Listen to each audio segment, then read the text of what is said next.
Good morning students, मैं अभी आप लोगों को बताऊंगा what do you mean by double integration method. Double integration method एक ऐसा मेथड है जिससे हम लोग स्लोप भी फाइंड आउट कर सकते हैं और डिफ्लेक्शन भी फाइंड आउट कर सकते हैं। तो जैसे सभी को पता है कि मोमेंट, एक मैंने फॉर्मूला बताया था, that is the main formula is E I into D square Y by D X square. E I into D square Y by D X square is equal to moment at the section X. तो कोई भी beam पे अगर मुझे deflection find out करना है या तो स्लोप फाइंड आउट करना है, एक्स एक्स सेक्शन में मुझे मोमेंट फाइंड आउट करना है। उसके बाद बहुत सारा बाउंड्री कंडीशंस है जिनके बारे में मैं बताऊंगा। बाउंड्री कंडीशंस ऐसा होगा कि बाउंड्री कंडीशन के हिसाब से भी चीजों को लिखना पड़ता है। देखिए, अभी एक तो मैंने बता के रखा था अभी कि ये जो है मेन फॉर्मूला है। उसके बाद थीटा मैंने अभी बता दिया था, theta is equal to D Y by D X. अगर इस फॉर्मूला से मुझे D Y by D X निकालना है तो मैं इसको एक बार डिफरेंशिएट इंटीग्रेशन करूंगा दोनों तरफ, both side, left hand side right hand side. तो इंटीग्रेट कर दिया तो बन गया E I into D Y by E I into D Y by D X बन गया, which is equal to the integration of moment. तो finally क्या हो गया, D Y by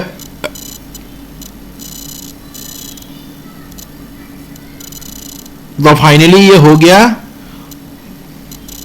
D Y by D X, जो कि हम लोगों के थीटा होते हैं, which will be equal to the 1 by E आई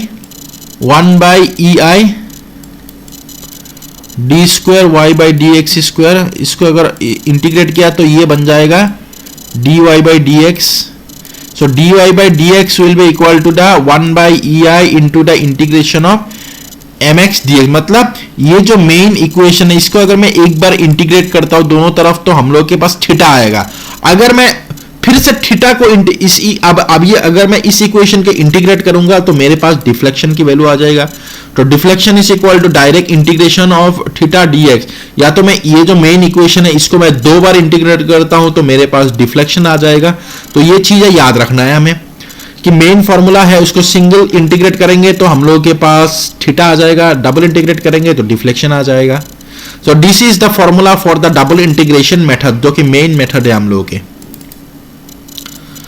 उसके बाद नेक्स्ट है the various procedure, 4 step procedure है डबल इंटीग्रेशन मेथड का। 4 स्टेप प्रोसीजर है, कौन सा है मैं बता रहा हूं, this is the 4 step procedure. देखिए, स्टेप नंबर 1 में हमें बाउंड्री कंडीशंस लिखना है। बाउंड्री कंडीशंस कैसे फाइंड आउट किया जाता है मैं इसके बारे में बताऊंगा कि जो भी बाउंड्री कंडीशन है वो कैसे फाइंड आउट किया जाता है। देखिए, पहले तो बाउंड्री कंडीशंस के बारे में मैं बताऊंगा कि बाउंड्री कंडीशन जो भी है वो डिपिक्ट करेगा या शो करेगा कि कौन सी पॉइंट में थीटा की वैल्यू 0 होगा, कौन सी पॉइंट में स्लोप 0 होगा, कितने मीटर में 0 होगा, कितने मतलब इनिशियल पॉइंट में 0 होगा या फाइनल पॉइंट में 0 होगा। ये जितने भी है बीम टू बीम वेरी करेगा और वही हो गया बाउंड्री कंडीशंस।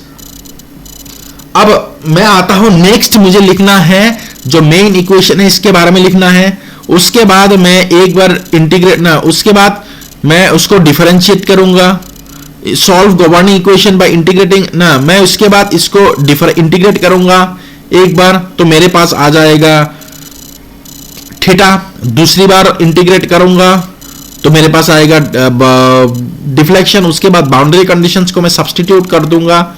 सब्स्टिट्यूट करने के बाद मेरे पास आ जाएगा इंटीग्रेशन कांस्टेंट्स, और जो इंटीग्रेशन कांस्टेंट्स को बाद में मैं फाइनली सब्स्टिट्यूट करूंगा और मैं फाइंड आउट करूंगा what is the value of slope and what is the value of deflection. जैसे मैं आप लोगों को दिखाऊंगा अभी। देखिए, बहुत सारा कंडीशंस है। जैसे ये एक कैंटिलीवर बीम है, ये एक छोटा सा कैंटिलीवर बीम है। अगर ये कैंटिलीवर बीम है, जैसे ये एक कैंटिलीवर बीम है, तो कैंटिलीवर बीम में जैसे एक मान लो आप लोड लगा है तो जब लोड लगा है तो ये बीम का जो इलास्टिक कर्व होगा इस तरीके का होगा, मतलब हम लोग के पास थीटा की वैल्यू जो है वो ये जो पोजीशन है इस पोजीशन में मैं फाइंड आउट कर सकता हूं, या तो मैं इस पोजीशन पे भी फाइंड आउट कर सकता हूं। लेकिन ये जो ए पॉइंट है, ए पॉइंट में थीटा की वैल्यू 0 हो जाएगी और डिफ्लेक्शन का वैल्यू भी 0 हो जाएगा। क्यों 0 होगा ये दोनों वैल्यू ए पॉइंट में? क्योंकि A point is the initial point, starting point, जहां पे फिक्स सपोर्ट है। तो फिक्स सपोर्ट के कारण यहां पे डिफ्लेक्शन भी नहीं होगा, स्लोप भी नहीं होगा। लेकिन जो बी पॉइंट है, धीरे धीरे क्या हो रहा है, डिफ्लेक्शन बढ़ते आ रहा है, और मैक्सिमम जो डिफ्लेक्शन है वो मैक्सिमम डिफ्लेक्शन कहां पे है, बी पॉइंट पे है। तो बी पॉइंट पे हम लोग का जो डिफ्लेक्शन है वो मैक्सिमम है, और थीटा भी हम लोगों का बी पॉइंट में हम लोग फाइंड आउट कर सकते हैं।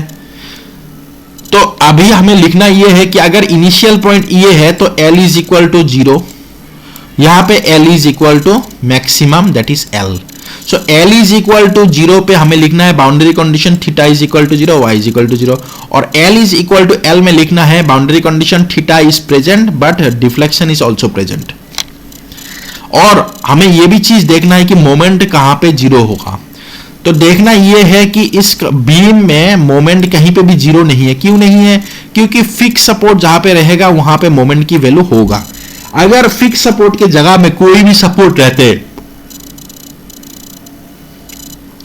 जैसे फिक्स के जगह में अगर रोलर सपोर्ट रहता या हिंज सपोर्ट रहता, उसमें मोमेंट की वैल्यू 0 होगा। तो ये हो गया तीसरा, मतलब हम लोग के पास जितने भी बाउंड्री कंडीशंस है वो सब यही है कि स्लोप के बारे में हमें बताना है, डिफ्लेक्शन के बारे में हमें बताना है, और मोमेंट के बारे में हमें बताना है। तो इसके बारे में मैंने ऑलरेडी बता दिया अभी आपको। सिमिलरली ये भी सेम टाइप ऑफ प्रोसीजर है, लेकिन ये पॉइंट ए के बारे में बताया है और ये पॉइंट बी के बारे में। मैंने दोनों पॉइंट के बारे में अभी बताया कि डिफ्लेक्शन यहां और यहां पे 0 होगा और मोमेंट यहां पे 0 नहीं हो सकता। लेकिन यहां पे क्या है, जहां पे लास्ट पॉइंट है बी पॉइंट में मैंने लोड लगा कर रखा, तो यहां पे मोमेंट, सिंपल सा बात है, मोमेंट का मतलब है फोर्स इनटू परपेंडिकुलर डिस्टेंस। तो यहां पे परपेंडिकुलर डिस्टेंस यहां तक आ रहा है, लेकिन यहां पे परपेंडिकुलर डिस्टेंस जहां पे लोड है उसी पॉइंट में मोमेंट कभी नहीं हो सकता, क्योंकि परपेंडिकुलर डिस्टेंस 0 है, तो मोमेंट इज इक्वल टू 0 है, और स्लोप भी 0 नहीं है और डिफ्लेक्शन भी 0 नहीं है। दोनों अवेलेबल है, दोनों प्रेजेंट है। उसके बाद मैंने बताया था, अभी नेक्स्ट बताऊंगा अभी कि ये जो सिंपली सपोर्टेड बीम है, सिंपली सपोर्टेड बीम में एक तरफ हम लोग का रोलर लगा कर रखा है, एक तरफ हिंज लगा कर रखा है। क्यों लगा कर रखा है? क्योंकि रोलर और हिंज जब रहते हैं तो इसमें डिग्री ऑफ स्टैटिक इंडिटरमिनेसी जो है वो क्या होगा, degree of static indeterminacy will be equal to 0। मतलब क्या है, this beam is statically determinant. कैसे है मैं बताऊंगा। देखिए, हमें हमेशा देखना है जो सपोर्ट्स है, यहाँ पे हिंज रोलर है, यहाँ पे हिंज है, तो रोलर का नंबर ऑफ रिएक्शन 1 होते हैं, हिंज का 2 होते हैं, मिला के 3 है, और इक्विलिब्रियम इक्वेशन हम लोग के पास 3 है, तो इक्वल टू 0। मतलब ये डिटर्मिनेंट स्ट्रक्चर्स है। तो अगर ये डिटर्मिनेंट स्ट्रक्चर है तो इसमें हमें अभी देखिए ये हो गया स्टैटिकली डिटर्मिनेंट के बारे में।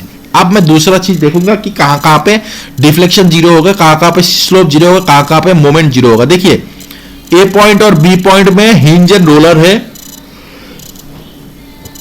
जिसमें सभी को पता है कि मोमेंट की वैल्यू 0 होगा, मोमेंट 0, मोमेंट 0। यहां पे सपोर्ट है तो यहां पे डिफ्लेक्शन भी नहीं हो सकता, लेकिन इलास्टिक कर्व बताता है कि यहां पे स्लोप हो सकता है, तो स्लोप इज नॉट 0। दोनों में ही स्लोप नॉट 0 है, यहां पे भी स्लोप है, यहां पे भी स्लोप है, तो स्लोप इज दोनों में नॉट 0 होगा। और डिफ्लेक्शन अभी हम लोग कहां होगा, deflection is equal to 0, moment is equal to 0 and slope is equal to 0, जिसे मैंने बता दिया अभी। ठीक है। और बाउंड्री कंडीशन, ये चीज याद रखना है कि बाउंड्री कंडीशंस हमेशा हम लोग का जो न्यूमेरिकल्स में जो भी लेटर दिया रहता है, जैसे ए बी सी डी, जो जितने भी सपोर्ट्स होगा या एंड पॉइंट्स होगा, जैसे ए बी सी डी दिया रहेगा ना नोट पॉइंट, बाउंड्री कंडीशन होगा नोट पॉइंट्स या बाउंड्री पॉइंट्स में, लेकिन अलग पॉइंट्स में ये बाउंड्री कंडीशंस फेवरेबल नहीं है। तो इस तरीके से मुझे बाउंड्री कंडीशंस के बारे में पढ़ना है, और बाउंड्री कंडीशंस कैसे फाइंड आउट करना है मैंने ये बता दिया। अलग अलग टाइप ऑफ बीम्स के लिए अलग अलग होगा बाउंड्री कंडीशंस, और यही सब बाउंड्री कंडीशंस यूज करके आप लोगों को डबल इंटीग्रेशन मेथड्स को सॉल्व करना है। कि डबल इंटीग्रेशन मेथड जो भी है कैसे सॉल्व किया जाता है, मैं नेक्स्ट क्लास में आप लोगों को बताऊंगा। Okay, thank you.